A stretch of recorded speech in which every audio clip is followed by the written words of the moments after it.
ඉන්නවද මෙතන ගුරුවරු කවුරු හරි ටියුෂන් කරන අය? කවදාවත් ටියුෂන් ගුරුවරයෙක්ට කියලා තියෙද මෙහෙම? අනේ සර් අද නම් පුතාව ටියුෂන් එක්කන් එන්න වෙන්නේ නැහැ පුතාට බණක් අහන්න යන්න තියෙනවා කියලා තියෙද? එහෙම අහපු ගුරුවරයෙක් ඉන්නවා නම් වාසනාවක් නේ. මං හිතන්නේ පැත්ත පලාතක නැහැ එහෙම අහපු ගුරුවරයෙක්. හැබැයි අපි ඕනේ තරම් මෙන්න මෙහෙම අහලා තියෙනවා. අනේ හාමුදුරුවනේ අද නම් පුතාව බණ අහන්න එක්කන් එන්න වෙන්නේ නැහැ ඇයි ඒ? එයාට අද ටියුෂන් එකක් තියනවා. එහෙම කියලා නැද්ද? තියනා නේ. ඇත්තටම ටියුෂන් එකකුයි බණකුයි තිබ්බොත් අපි මොකද තෝරගන්නේ?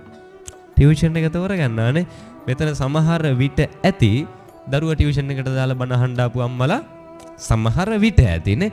හරිද? හිතන්න මතක තියාගන්න රජේ රස්සාවක් ගන්න ඉස්කෝලේ ගිහිල්ලා ඉගෙන ගන්නවට වඩා අපි මේ දරුවන්ගේ ජීවිතවල හදන්න ඕනේ තැන් තව තියද නැද්ද?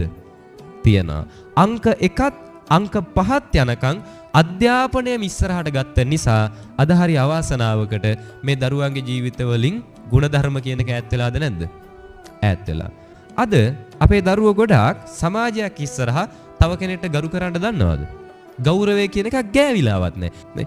ඒ නිසා අපේ දෙමව්පියෝ අපි සැලකිලිමත් වෙන්න ඕනේ මේ දරුවන්ගේ ජීවිතවල විභාග කොච්චර පාස් කරත් වැඩක් නැහැ. ಗುಣධර්ම ටික අපි හදන්නේ නැත්තම්. ඒ නිසා සාකච්ඡා කරමු කොහොමද බුදුහාමුදුරුවෝ මේ ළමයිගේ අනාගතය හදන්න දෙමව්පියන්ට යුතුයකම් ඉෂ්ට කරන්න කිව්වේ කියන එක. පළවෙනිම එක තමයි දරුවෙක් පාපයෙන් ඈත් කරන්න. මොකද්ද පළවෙනි එක? පාපයෙන් ඈත් කිරීම. ඒ කියන්නේ පුතේ මෙන්න මේ දේ වැරදි මේ වැරදි දේ කරන්න එපා කියලා වැරද්දෙන් අයින් කරන්න. දෙවෙනි එක තමයි පිනෙහි යෙදවීම. මොකක්ද දෙවෙනි එක? පිනෙහි යෙදවීම. ඒ කියන්නේ පුතේ මේ දේ හොඳයි කියලා හොඳ දේ කියලා දෙන්න.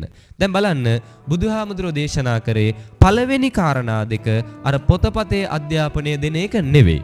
මොකද්ද පළවෙනි කාරණා දෙක? හොඳ නරක කියලා දෙන එකනේ. හොඳ දේ මොකක්ද?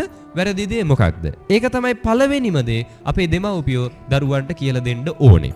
අපි ගෙදරින් පටන් ගන්න ඕනේ දරුවන්ට හොඳ නරක කියලා දෙන්න.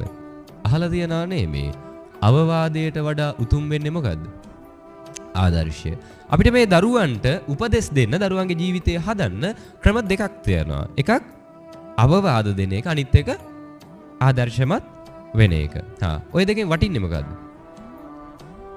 ආදර්ශමත් වෙන එකනේ. එතකොට අපි දරුවෙක්ට හොඳ නරක කියලා දෙන එක, ආදරය ගෞරවය කියලා දෙන එක ගෙදරකදී පටන් ගන්න ඕනේ ක්‍රම දෙකකින්. එකක් අවවාදෙන්, අනිත් එක ආදර්ශයෙන්. පටන් අරන් තියෙන්නේ මොකෙන්ද දැන්? ඈ? අවවාදෙන් පටන් අරන් තියනානේ. ආදර්ශයෙන් පටන් අරන්ද? නෑ. ඒ නිසා අද ඉඳන් මතක තියාගන්න අපි පටන් ගන්න ඕනේ ආදර්ශයෙන්. අවවාදයෙන්